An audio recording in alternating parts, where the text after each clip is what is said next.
A very good afternoon to one and all. I'm Ankita Chauhan from NASSCOM's Product Council. I have with me my colleague Vibhor Bansal. Most of you must be aware that under our skill development initiative, we are running few webinars on the trending topics in the IT ecosystem. On 2nd of August, we did a session on data science and the feedback was tremendous. Looking at the great response, we decided to start a whole new series on it, wherein initially we would be covering the foundation topics, which would be followed by the specific verticals like health, BFSI, and likewise. So today is our first session on it, and we have Kranthi Mitra, Principal Data Scientist at Swiggy, who will talk about applied data science from concepts to applications. While the session is on, you can send us your questions, which Kranthi would be answering at the end.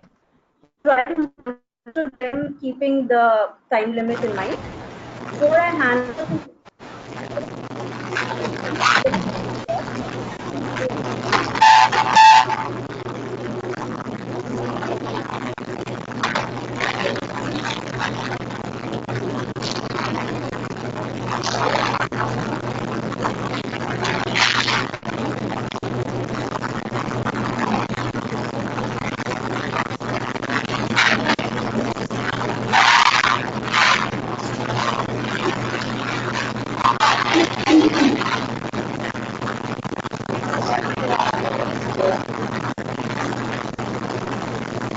Hello.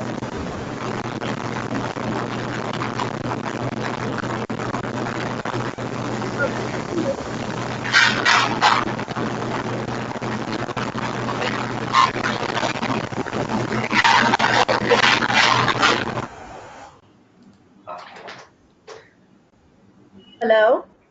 Yeah, Ankita, should I start? Yeah, please start. I just wanted to just repeat it that before I hand over to you, I request all of you to please fill in the feedback form post this webinar to help us improve our future interactions. Over to you, Kranti. I guess there was some disturbance. I hope everything is clear to you. You can hear me, my voice, Kranti. Is there any disturbance? No, it's not. It's fine now. Yeah, okay, fine. So let's just start. Um, Hi guys and gals. Kranthi here. I have about 15 years of experience in data sciences, operations management, operation research, and so forth. And I'm very passionate about building data products from scratch. Right now, I am at Swiggy for just about more than 1.5 years, close to 2 years now, and it's a very interesting time, interesting space to build a lot of data products, right? We do really fascinating work, and it's very good to see how it impacts our daily lives. And of course, I would like to thank NASSCOM, Ankita, Nishant, and Vibhor for giving me this opportunity to reach out to the larger forum and share the learnings. Um, yeah, I'll just quickly go over to the next slide. I think it's more of a legal aspect. Um, Briefly, today I will be covering a broad array of topics on what are the various steps which we undertake in building data products or taking algorithms to production or how we go about taking applications to production and so forth, and how intelligence is embedded into them. I will be providing specific examples from my experience, and yeah, in the end, we will take questions. Right? There will be some aspects which we might appear to be too high level or gyan oriented, but that's what this session is about. So if you have any specific questions, you can definitely feel free to ask. Okay, let's start with a very simple example. So there is this columnar table I'm showing right now, which has 4 columns: customer ID, device ID, name, and timestamp, right? And the question is, what can be done with this data? So if I ask anyone, what can I do with this data? So people will say, at first I will look at how many times the customer is buying, whether he's buying in the afternoon, whether he's buying in the evening, How many devices is the customer using? Is he a multi-device user? So on and so forth, right? Now this is the multi-device aspect I was talking about. This is the timestamp aspect I was talking about. And I can look at trends in time of how orders are coming and so forth.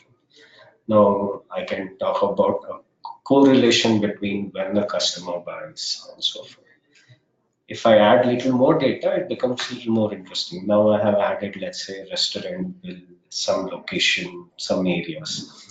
Now tell me what can be done. Now it can be as simple as what is the average orders or value in a particular location or for a particular restaurant in a particular time period, and so on and so forth. You can keep extending the ideas or hypothesis we want to check, or we can look at distributions, like what is the bill amount distribution looking like.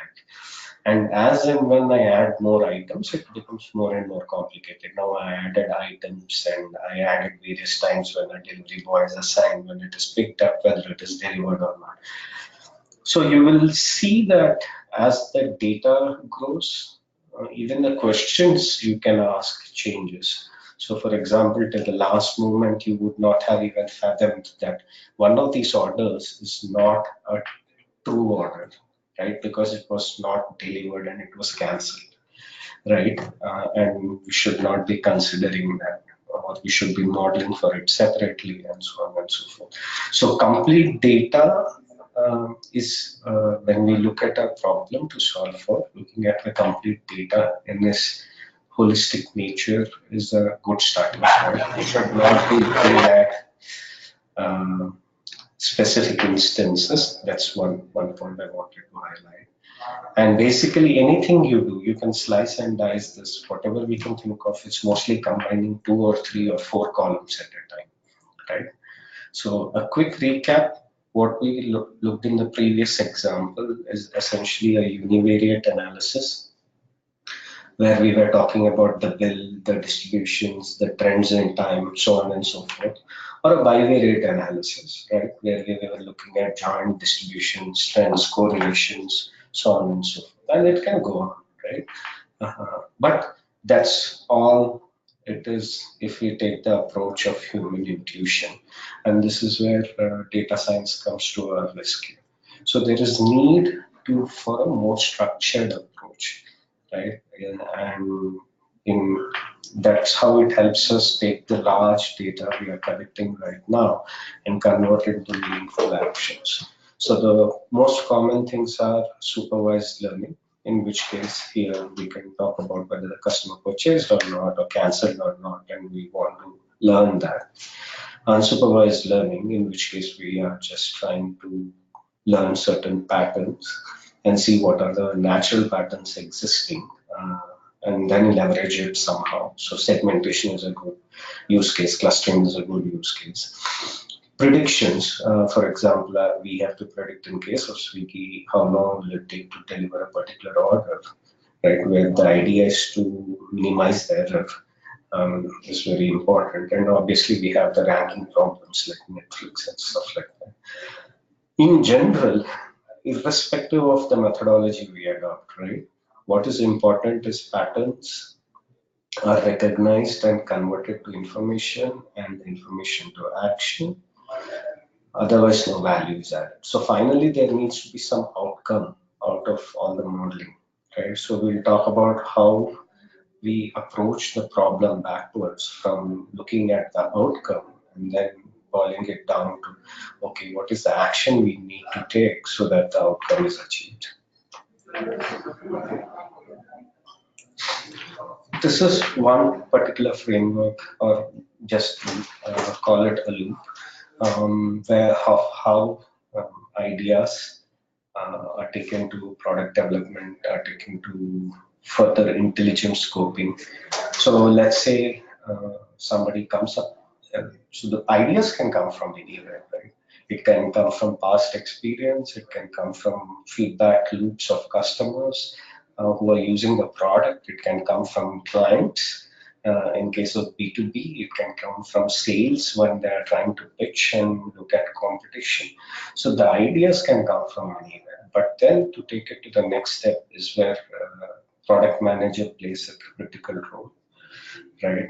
They can distill it down to a crystallized format of what can be actioned upon, what can be taken into production, what will add value to the company portfolio, and so forth. Once there is certain amount of guardrails and crystallization to the thought, then a data scientist can look at it and say where intelligence can be added, right? And he can go back to the larger team, which can compose of the product, business, design, and engineering folks, talk to them and say, okay, does it make sense? Let's actually add an, value here or more machine learning here, and so on and so forth. We'll be talking about few examples in the next few slides, right? And once the team agrees upon it, it is about instrumenting the data, having all the data pipelining in place, plumbing in place, which is usually led by the data engineering or engineering teams. And finally, once the product is released or the product feature is released, it is up to the analyst or the business analyst, um, as well as to some extent data science, to look at uh, what the outcome is, what the feedback is it working as it is supposed to, and so on and so forth. This is where I believe that field visits become very critical, right? So previously we used to work with B2B companies, and there, when we visited the clients and they gave us feedback on what they perceived about the product we built, that was the feedback to us. Presently, if I get on to a bike of a delivery boy and go visiting, I will understand what complexities are there in the time predictions which are not getting captured, right? Why somebody is getting delayed versus what the prediction would have said.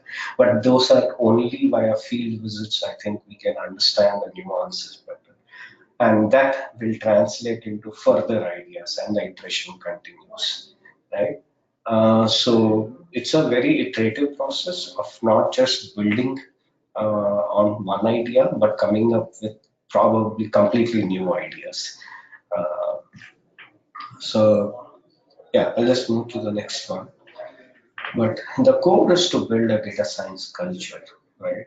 So unless there is this cultural setting um, in the organization, in the long run, uh, data science products, it's very difficult to build them, or applications, it's very difficult to build.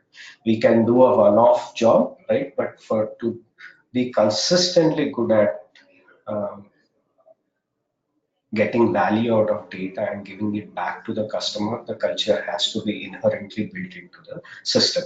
So what does it mean to each of the persons, or the various contributors, right? How can each of you contribute? So if you're a leader in your organization, keep asking at every instance, is there an opportunity to leverage artificial intelligence, machine learning, data science? If you're a product manager, do not succumb to the present pressures or situations and come up with some hacky solution, especially some quick rule which will do the job. But just think, by putting in probably additional 1 week, can I come up with something more intelligent?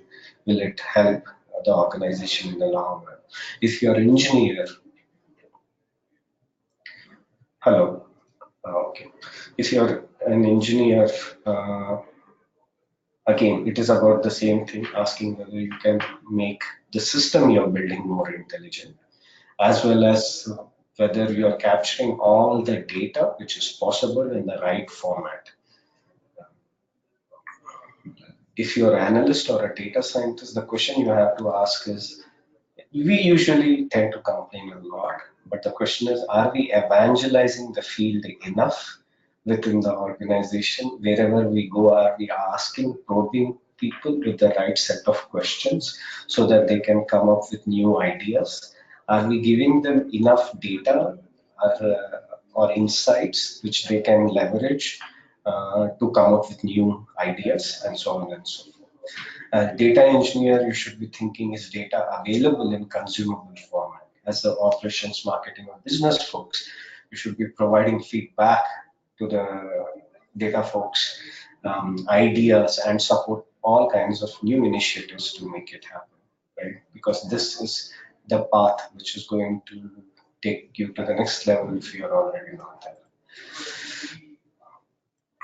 Okay, now how do we come up with ideas in general, right?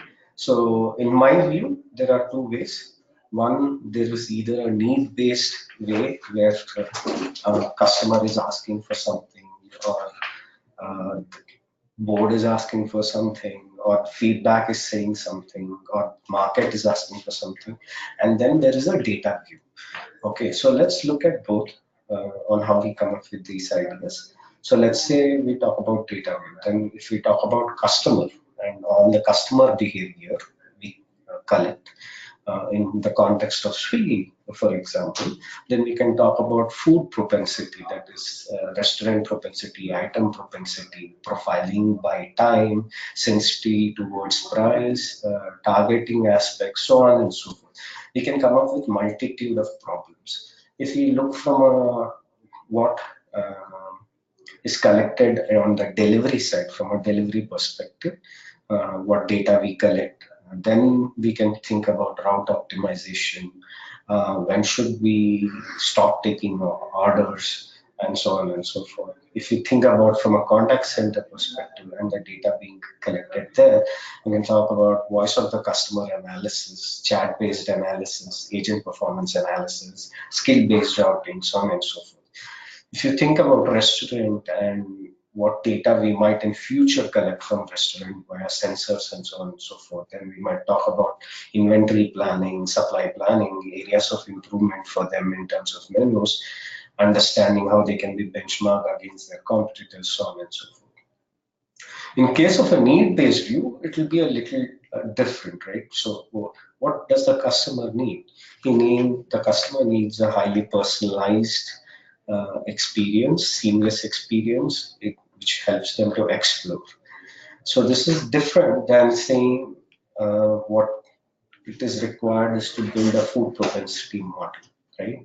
So it's just two different viewpoints. There is no right and wrong in this, right? It's just, while customer entity view or need view helps us build products, the data view helps us build models better. Right? Um, what does the delivery executive want? The delivery executive wants better routes. He wants less waiting time at the restaurant. What does the restaurant want? The restaurant wants increased demand, revenue, margin. How can they improve? Suggestions for that, so on and so forth. Right. So this is the first step. We need to start with an idea somewhere. Right. But then how do you prioritize the idea if there are a lot of ideas? You usually look at the impact, you usually look at the effort. So there is the ICE framework, which people talk about. You talk, in some cases, it is not about ICE framework, it is about thinking you are doing X number of orders in a day, each order affects a customer. Is that important or not? So humanizing each interaction, right? So a hospital cannot probably say that I treat 10,000 customers. If one customer is not satisfied, it's okay. I don't think that's a good standard from a hospital perspective because every patient is important, right? So just giving a perspective, right? Look at long-term goals or long-term effects, what something might have. Like, for example, personalization might not add anything in the short term, but it is a requirement for the long term because otherwise customers move to competitors. Is there any social good in the efforts you are taking in? Most of the companies are trying to take up initiatives on social good, right? Especially in case of Swiggy and other players, it's about now the eco aspects and how can we bake that into our framework, right? what is the risk of not building something? Let's say it's something like fraud and safety, right? If you don't have some fraud mechanism in place, fraud detection mechanism in place, you are susceptible, right? So this is how ideas are evaluated and prioritized. Once the prioritization happens and we reach some kind of conclusion, then the next question comes: what is the metric? What are we trying to work for? So here are a few examples, right? So if you're doing optimal pricing in a category, then you're saying I'll maximize sales with certain guarantee of margin. If you're doing budget allocation, which is a very traditional problem, then you're saying I'll maximize the overall ROI. If you're trying to do website personalization, then you're trying to say I'll maximize conversions or engagement or other funnel metrics. If you say are saying I'll do high frequency bidding, like search bidding, you are trying to maximize the profit you will get, right? If you're trying to do digital advertising, then you're maximizing the CTR or conversions from the ads. If you're doing time predictions, like in case of Swiggy, then we are trying to maximize the efficiency possible or minimize the customer dissatisfaction because we are not meeting the promise, right? So if the first thing to establish is what is the metric and how we'll be measuring the success, right? Without this, it is very difficult to further solution the application. So once the idea is there, we go to the metrics, right? Moving on. Once we talk about the metric, and then we talk about what data needs to be collected in the first place to make this happen. So for example, in market mix, we will have to talk about what granularity of data is required. Is it at a week level, day level, year level, by region? Is it by campaign? For pricing, we will have to talk about what is the impact of changing price on one product on another product. Can we capture that through some data on personalization? For example, we have to talk about is click something which is a good response, or hovering also a response. If the mouse of a person just put his thumb on it and hovered on a banner for some time, which was personalized, is it good enough? In case of bidding, we have to think about conversions, but conversions might be lagged, right?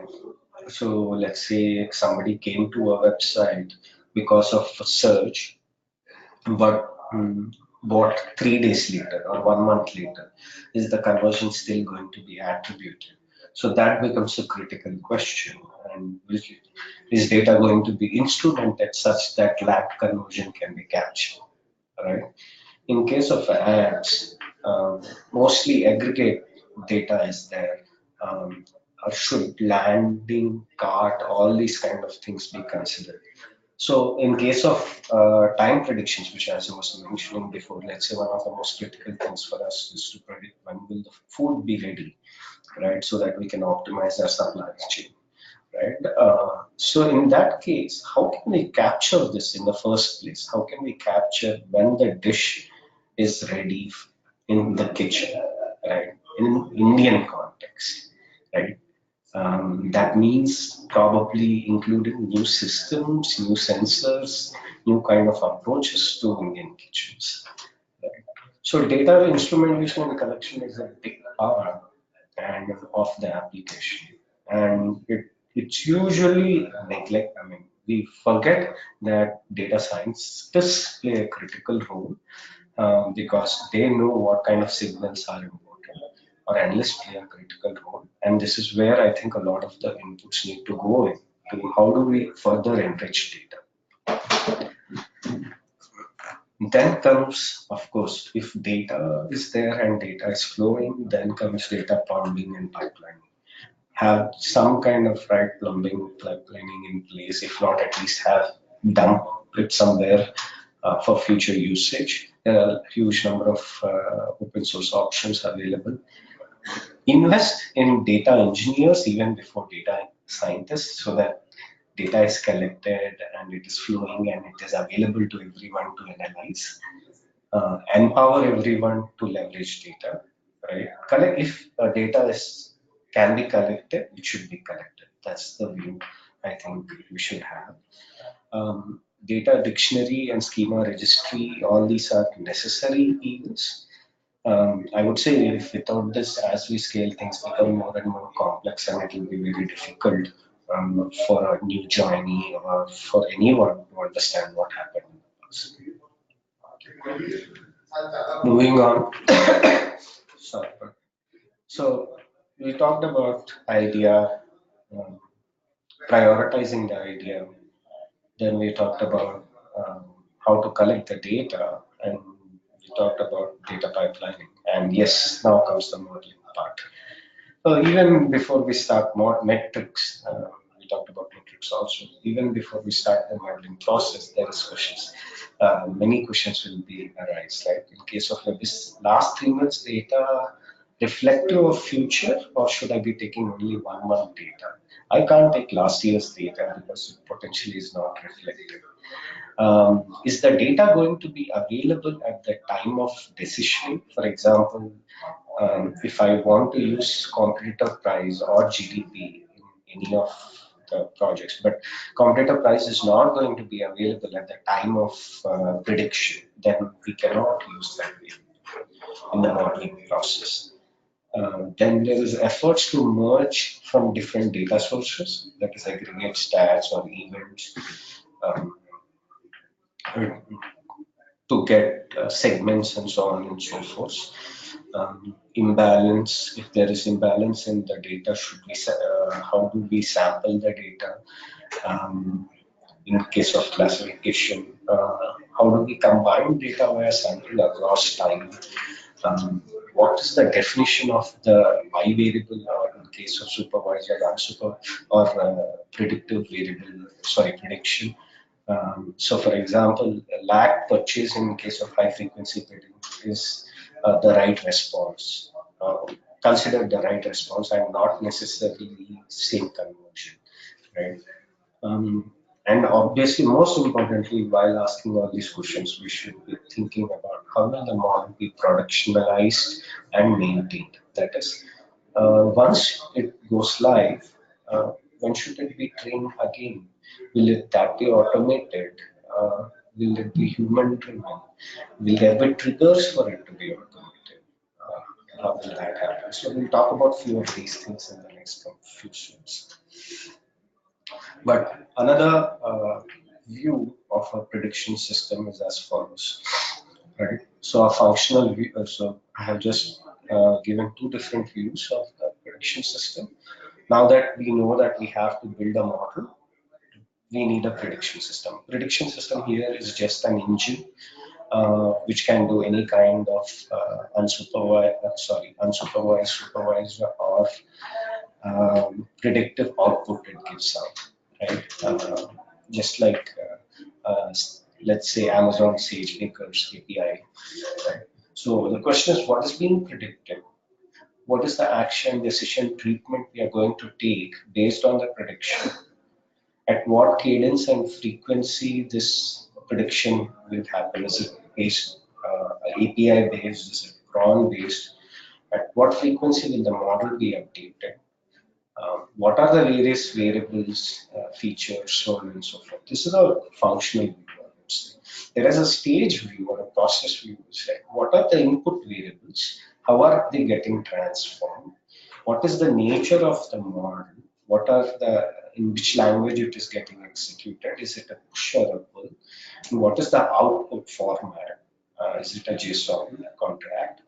How much volume should we be expecting? So on and so forth. Right. So these are all the next level of details once we decide to build a model and use it in real time or near real time or as a cron that we need to start answering. Modeling metrics itself, we talked about business metrics or the metrics for the project before. Now modeling metrics itself is a different question, right? Then what is the primary metric business need? Is it real time or easy to interpret? That is one thing which we need to consider. For example, if it is interpretation purpose, then probably going with something like a random forest or a deep learning, things like that might not help in the explanatory part, right? Um, what kind of model it is? Classification, regression, ranking. What is the metric we want to consider? Accuracy, precision, recall. In case of ranking, is it made at 5? Some kind of other metric. So there are a bunch of metrics out there. What is the right metric for you? Right. Example which we struggle with at Swiggy is how do we know that the personalization is working well, right? And we say if the person is not scrolling a lot, or he's ordering from the top restaurants, or if he's not searching, then that means that we are doing a decent job. Right? So in this case, we have an output metric, but then the modeling metric is MAP, right? So essentially made at 15 or made at 10. So if he has bought from a particular restaurant, is the restaurant captured in the first 10 or 15 restaurants we there are non-trivial cases like multi-class classification, where let's say we are classifying various cuisines, or we are uh, and the error of classifying a vegetarian biryani as the mutton biryani is much costlier than the other way around, right? So here you have uh, custom cost functions which will come up, and we will have to be accommodative of that. Even in time predictions, if you say the prediction is 30 minutes and you deliver in 35 minutes, customer might be okay. But if you say the prediction is 50 minutes and you deliver in 55 minutes, though the absolute error is the same, the impact in customer's mind is not the same, right? And hence the cost associated with the error should be differently considered even in the prediction. So there will be obviously some moving cases, different cases based on a business scenario, and modeling has to account for it. Is there a constant need to update the model? Is something which we were talking about. So in that case, it will be about, is it a 5-week moving average? Is it incremental learning? Is it trigger based? What are the tools? Is it going to be scikit-learn? Is it going to be Spark based? So on and so forth. What packages? These are the other aspects which are probably a little more easy, right? Continuing on the modeling track, we talk about what are the benchmarks of the model, right? Are there any past implementations for the model? What was the rule saying? Can somebody come up with a set of common sense simple questions, and how will it be compared to that?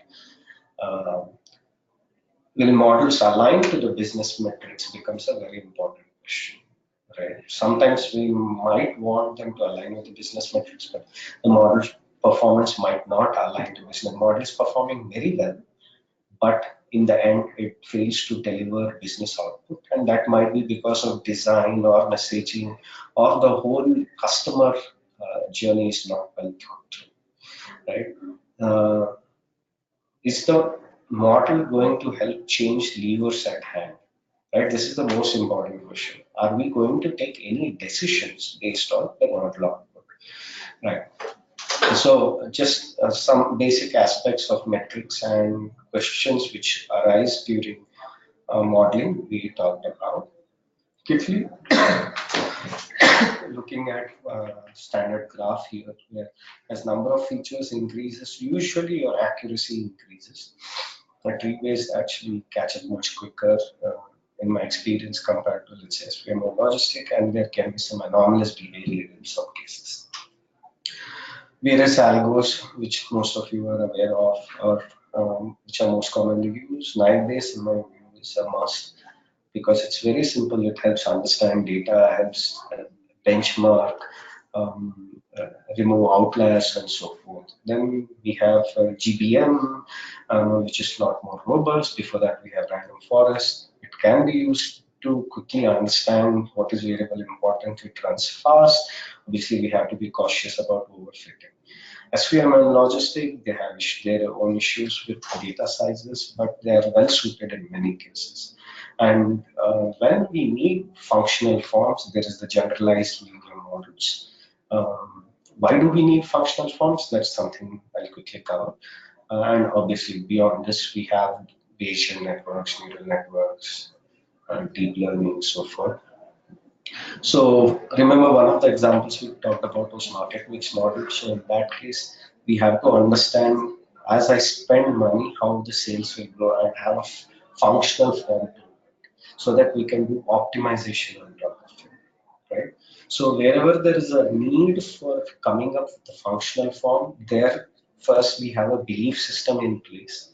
We impose a functional form which is some kind of price related aspect in this case and use it. These are called response functions, just to give an example.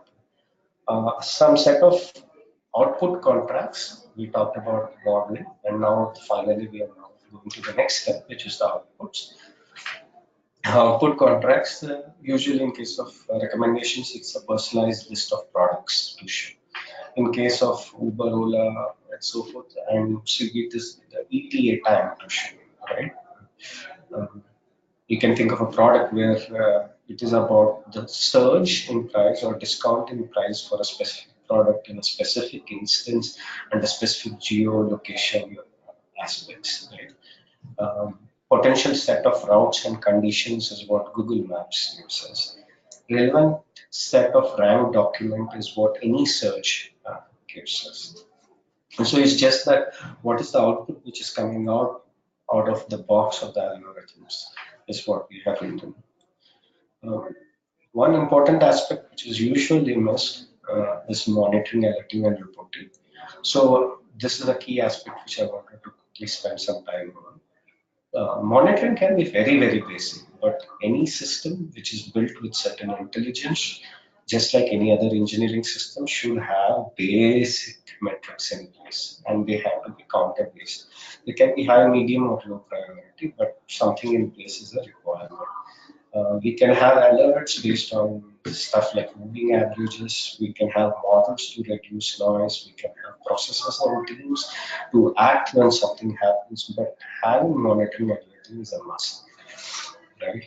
Measurement of the metrics is something we talked about before already, but we just talked about how what the metric is. Now, instrumenting for the right metric is the next step, right? And that is what reporting is about. What are the metrics? Have I instrumented correctly? What is the model performance metric? What is the business metric? What is the attribution in case of one example we talked about? In some cases, we will have to take a call between engineering complexity and purity. A simple old example is visitor versus visit or session. Session is counter based, whereas a unique visitors is across time and a little more costly operation.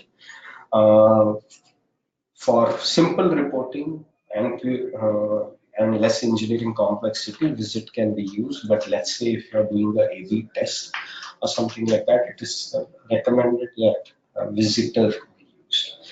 And reporting will, when you're looking at reporting, is when we talk about additional data instrumentation.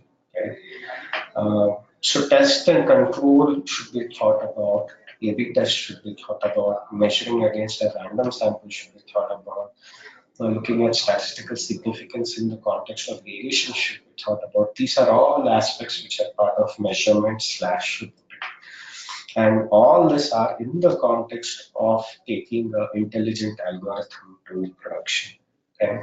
So we usually think that modeling is the only part, but now if you see, it starts with ideation and prioritization, and now it ends with actually reporting. Right?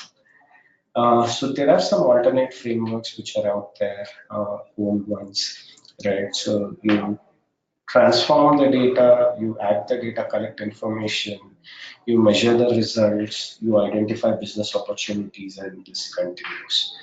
And another one which is very popular is very similar, but this has deployment as one of the cycles, right? Only reporting is not called out explicitly here, but deployment is one of the cycles.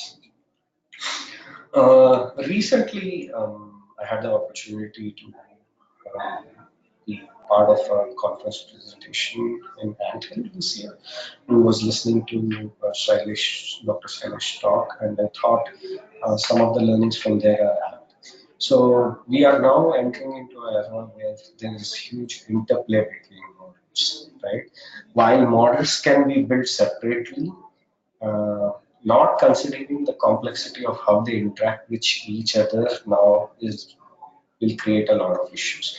For example, um, if the time predictions we show on Swiggy are not good, then and they are on the lower side, then that leads to higher demand. But that is a also leads to higher customer dissatisfaction because you're breaching promises more often and you're stressing the system more and it becomes a very bad loop, right? So one model affects the other model, affects the other model, and so on and so forth, right? So one way to think about it at a very low level is abstract all the models out to smaller components. Like, can we talk about customer taste preference? Can we talk about price affinity and so forth? And then talk about how applications can combine all these to take decisions. And how do we actually know what is the best decision? We have to keep iterating. Simulations is one approach. And this is one example I have picked up, right, like from the talk.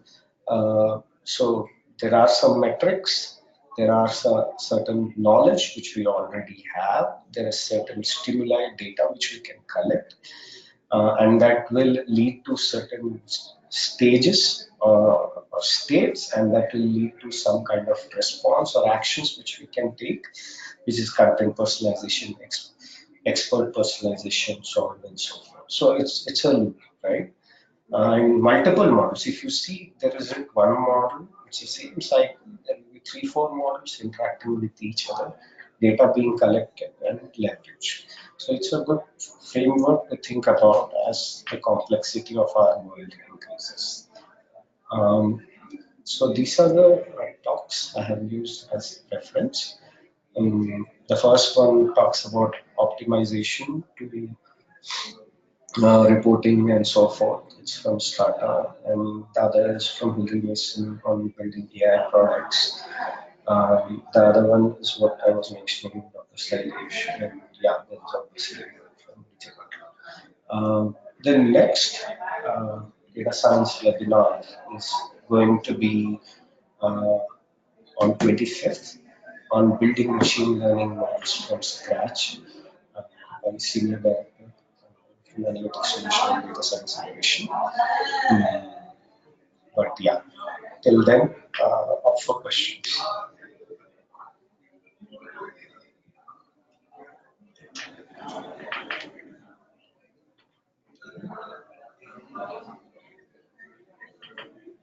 Hello. Yeah, Kranthi, thank you so much. So let's just begin with our question and answer session. So the first question is, what will be the criteria for data prediction? Uh, so I think the question was, what will be the criteria for data predictions? Did I Yeah, get that? Shashank Kumar is trying to ask you this question. Okay. Um, Let me understand it in my own words. Probably what you mean to say is, how do you decide when it is okay to start predicting something, right? Or when do you, or the other question is, how do you decide whether the prediction accuracy is enough to be used? Okay, so let's take the first one. When do you decide there is need to build a prediction system, or you can predict something? One, there is data. Two, there is some kind of obvious patterns which a human can think of. Three, the data is structured and you can quickly put in a model, right? So if there exists data and there are some patterns which you can think of, then obviously you should try an algorithm. There's no doubt on that. That's how I would say that basic thumb rule is. If a human is able to give something, then the model will be able to beat it, right? The second question, when is a prediction good enough for production usage? I think it depends from use case to use case. Like in medicine, the prediction has to be much more accurate, right? Um, but if you have a benchmark, it is always about beating the benchmark. So have a benchmark which can be rules driven, which can be human driven, and it is about just beating that benchmark by X percentage. All right. The next question, it is asked by Pooja. She's saying, how do you know which model to use? Right. So this is a very contextual question, I would say. So some models have certain assumptions inbuilt into it and should not be used in some context. But otherwise, let's say you're working with predicting any value, right? Or classifying. Let's say you're working with a classification problem. Then the question would be, why would you use only one model? Why would you not experiment with all possible models out there? Usually in the past it was time constraints. Now with the computation which is at our exposure or whatever we have, we should be able to use any kind of model, right? So what I would suggest is get expertise in one specific modeling area like GBM or deep neural nets. Get expertise or logistic also. For example, get expertise there, understand fundamentals everywhere, but get expertise in one specific area and keep using that area again and again. If ever you encounter problems which are not getting solved by that, then you can go back to literature and see what are the other options.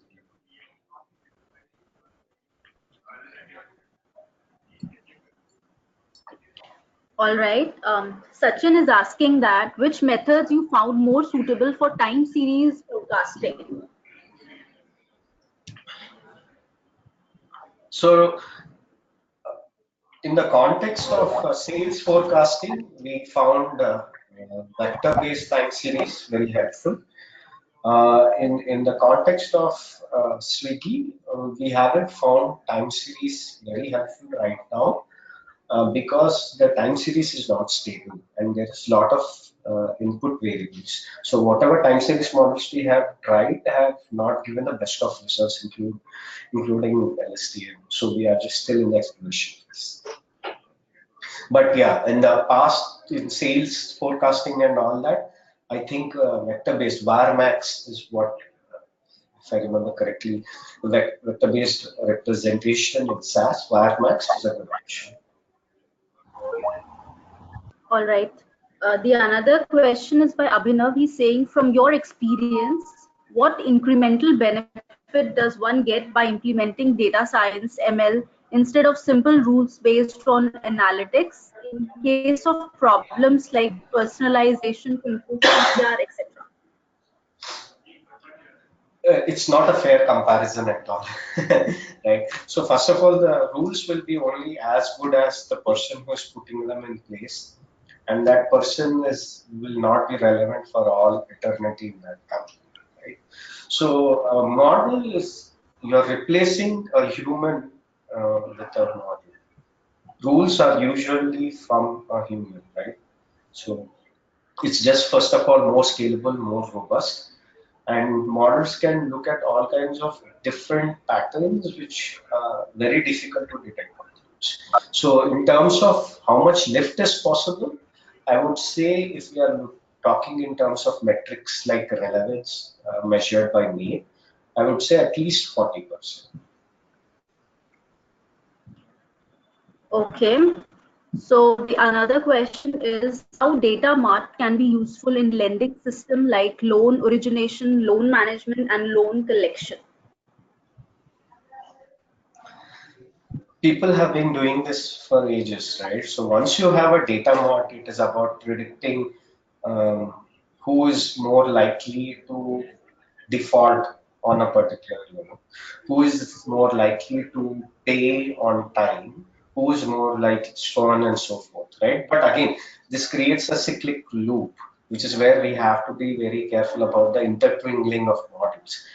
Because now you don't give the person the opportunity to get a loan, but he has more less likelihood to succeed in future and so on. So this is a little gray area, I would say, because I mean, if a model is saying someone doesn't have the capability to pay back a loan, should we not give loan, or should we give loan and advise on how to pay back? Or should we give some guardrails that, hey, you have to pay 25% or something like that? Should we improve the program? Right? So it's a social responsibility also. But yes, in general, if you have the data mart available, you can just take the data and build all kinds of models and leverage it. But the question starts with what is the idea? What do you want to do? Right? If it is about giving credit card out, or if it is about identifying fraudulent customers, it's very easy. If it is about improving the whole process altogether, then it's little more complex. All right. The other question is how often you update the models. Uh, so some models are daily updated, some models are manually updated right now. It's all a game context place. So if we are trying to move to an area where it is near real-time updates of models, that is, if something sudden happens, the model learns automatically and quickly learns. So you can, I mean, you might have heard about online learning or reinforcement learning. So we are trying to move to that space, but right now it's daily at best. Okay. Some asking that how to build real-time prediction engine for products like Swiggy. Can you share the complexities involved and the challenges faced? Yeah, so the complexity is the engineering complexity, the scale, right? So we have built a data science platform which inspired by many other big players like uh, Uber and Amazon and so forth. So we deploy our models on the data science platform. So the way it works is we code our features and our models in standard libraries on the data science platform, and the real time all the real time data feeds into the data science platform. Whatever we need for prediction keeps coming into the platform. There the predictions run, and the output when a request is made for a particular prediction, the model runs and gives the output out. The complexity is mostly the scale, engineering scale, and a huge amount of infrastructure. So even in the previous company, we used to support real-time predictions. So I was working with 24 by 7. There also we used to deploy models on their data science platform, or real-time decision platform. We used to call it there. So it's a standard now. The many companies have it. There are many cloud solutions on how to go about this. But I think if you're new at this and starting out, having somebody who has already gone through the journey and seen the pitfalls, taking their advice is critical. Would not advise anyone to reinvent the wheel. Many people have done it. Many startups have done it. So just go out and seek help.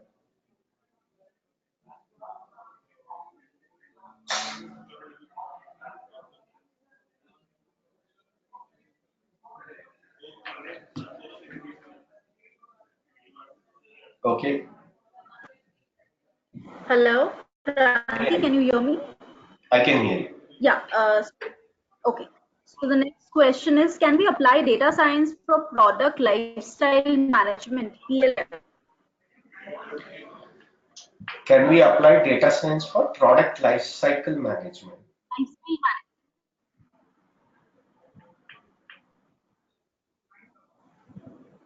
Hello. Kranthi, Yeah.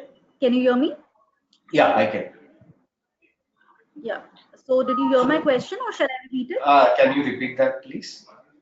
The question is, can we apply data science for product lifestyle management, PLM?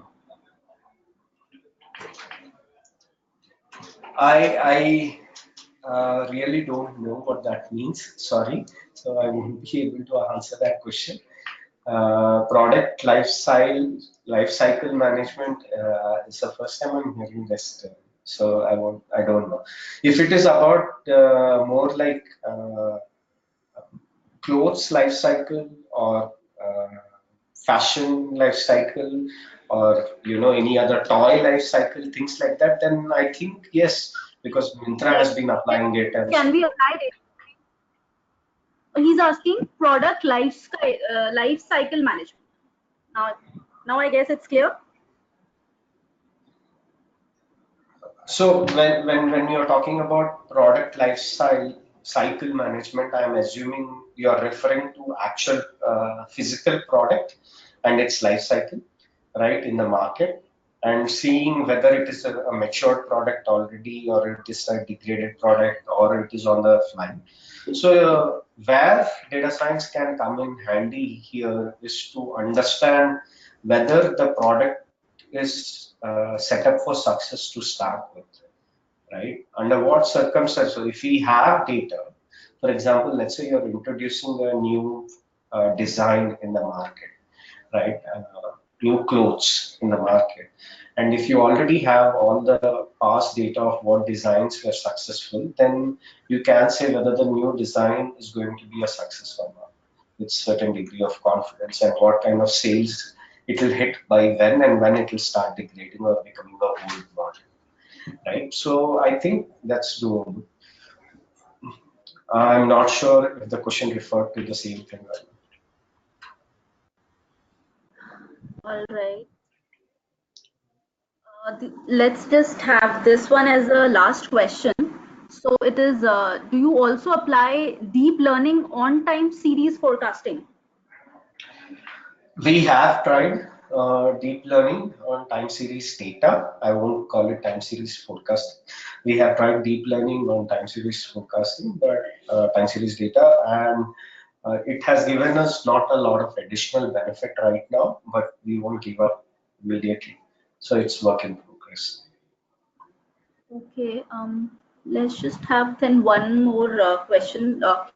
How to build real-time prediction? This I've taken. Using sample set won't be a optimal case. How to tackle such cases where the data collection is a difficult part of implementation?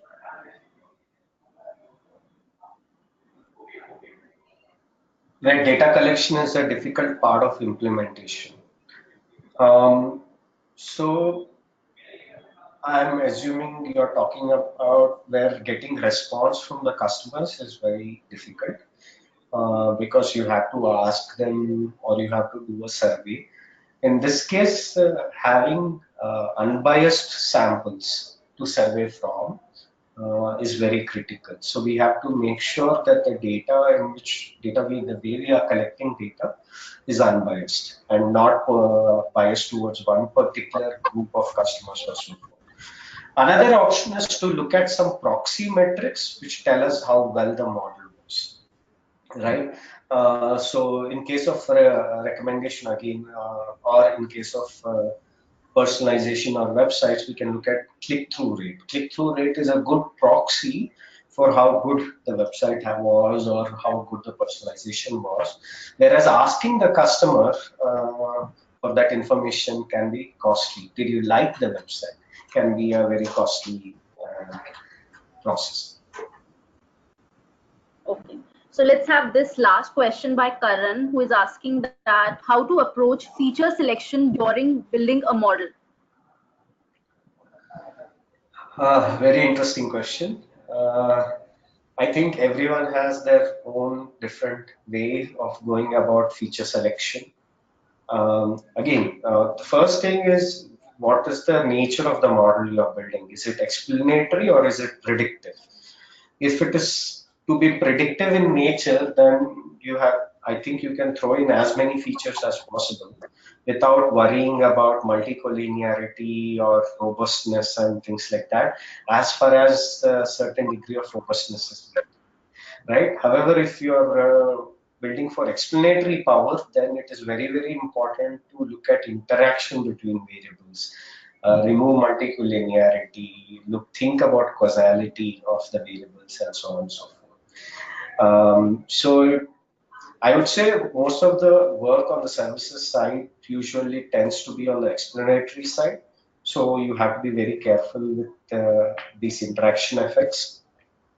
Whereas many of the aspects on the product companies would likely be on the prediction side, or forecasting, so to speak, or recommendation, in which case I would say feature selection is based on whatever you can. You should keep adding features, and how you can add new features or how you can come up with new features is look at failures, right?